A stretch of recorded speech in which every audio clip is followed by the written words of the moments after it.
What's up guys, it's your coach 11 from 11 Kilo Fitness. Today's video we're going to talk about 5 strategies to beat weekend binge eating.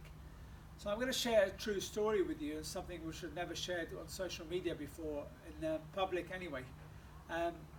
Back in the days I had a full-time job and I used to work long hours, unsociable hours, drive long distance as long as 4 hours each way, not including the work that I did once I got to my work destination.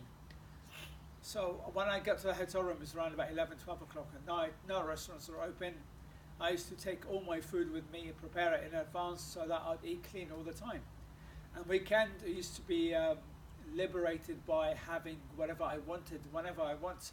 Whether it's Friday, Saturday, Sunday, or whether it's Saturday, Sunday, it didn't matter. I'll just wake up and just basically binge. And it was great for a while, you know. It's like a kid in a candy store.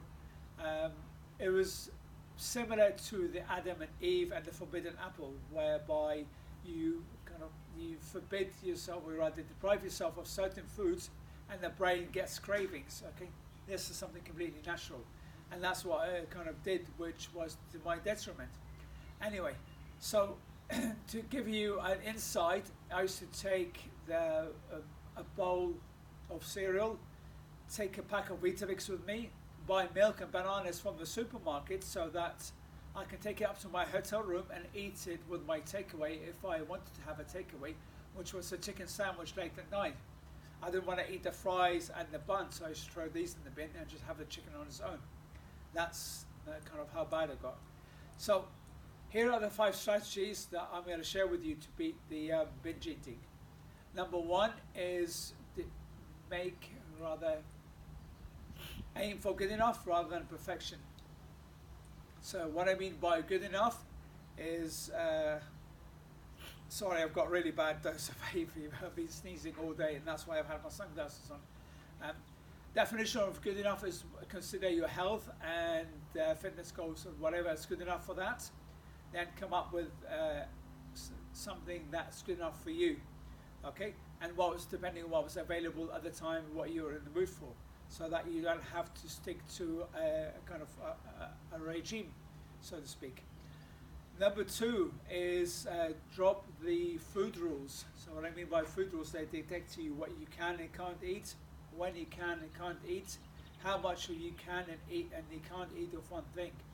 Once you drop this, you become a lot less stressed. You don't like a weight off your shoulders, and you don't become as stressed. You are liberated, so to speak.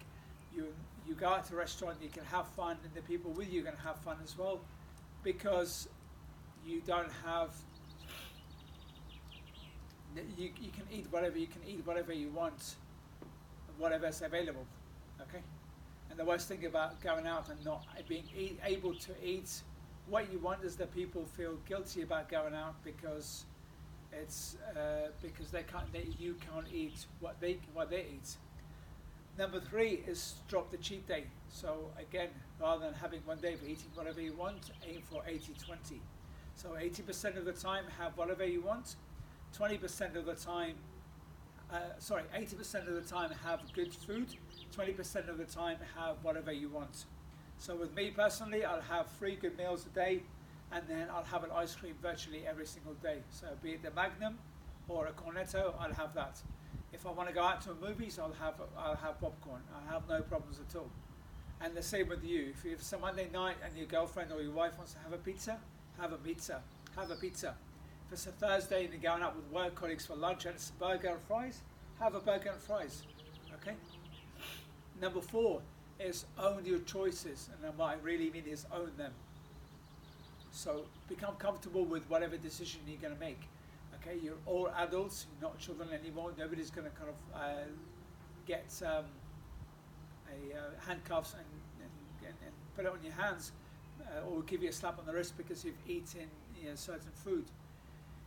So when you become comfortable with the choices that you make, so if you're going to have a burger, you know you're going to feel stressed, you know you're going to feel bad about eating it, and you're going to kind of get angry at yourself, become comfortable and say, you know what, yeah, it's fine.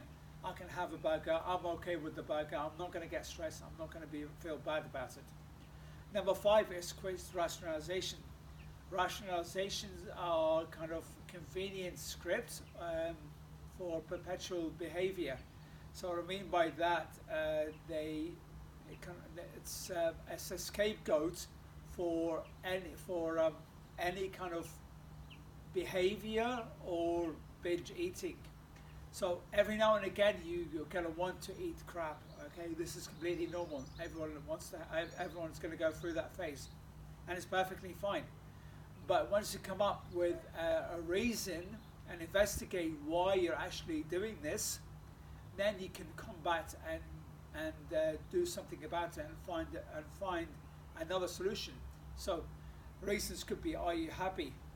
Are you sad? Are you stressed? Excuses, for example, is I didn't prepare my food. I didn't have any food at home. I was hungry. I was out with friends. I was alone. Okay. Once you find the excuses and why you're doing what you're doing, you can find ways to combat it, and you'll be a lot happier. All right, guys. I hope this was helpful. Share it with your friends and family, and hit the link below, and click on the like button, and we'll talk again soon.